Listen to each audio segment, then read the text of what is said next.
Otros elementos a considerar desde el punto de vista cultural para ver cómo se iban a expresar estas religiones africanas tradicionales tienen que ver con la música, con las imágenes y las fiestas. Por ejemplo, si nosotros hablamos de la música, tenemos que tomar en consideración que la música es un elemento litúrgico fundamental de las religiones africanas tradicionales. Es decir, son parte del objeto central de la liturgia. Para decirlo de otra manera, sin música no pudiera haber liturgia. Al contrario de como estamos acostumbrados en el cristianismo, sea católico o sea protestante, en los cuales la música es un elemento que adorna la liturgia, que permite crear un estado de exaltación o de efervescencia religiosa, pero la música en definitiva es un elemento paralitúrgico, no es central. En las religiones africanas tradicionales, la música es el elemento central de la liturgia. Por lo tanto, cuando nosotros vamos a observar las potencias que traen, las potencias esclavistas que traen a estos esclavos, hay que diferenciar entre, por ejemplo, los protestantes y los católicos. Los protestantes, sabedores de esa importancia de la música en la liturgia de las religiones africanas tradicionales, prohibirá por completo la realización de esa música, incluso la factura, la construcción de los instrumentos musicales africanos, como el tambor.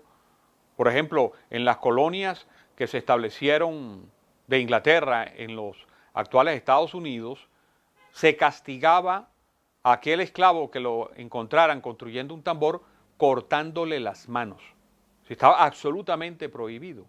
Por eso es que va a producirse en las religiones, en la parte de las religiones negras, vinculadas a estas religiones afroamericanas negras, pero ya como construcción americana, vamos a ver cómo en el protestantismo negro no se usa tambor, pero hay entonces otro tipo de incorporación, como son los gospel, para darle cabida, para darle rienda suelta a toda esa capacidad rítmica que no podían hacerlo con sus instrumentos tradicionales. Mientras, por lo contrario, en los países católicos se les permitirá construir sus instrumentos y entonces en algunos casos los instrumentos van a formar parte de las paraliturgias, como en el caso de Venezuela, en la celebración de San Juan Bautista, en algunas comunidades negro-venezolanas, nosotros vemos cómo la música, los golpes de tambor, son una paraliturgia. No son la liturgia estrictamente, pero son paralitúrgicos.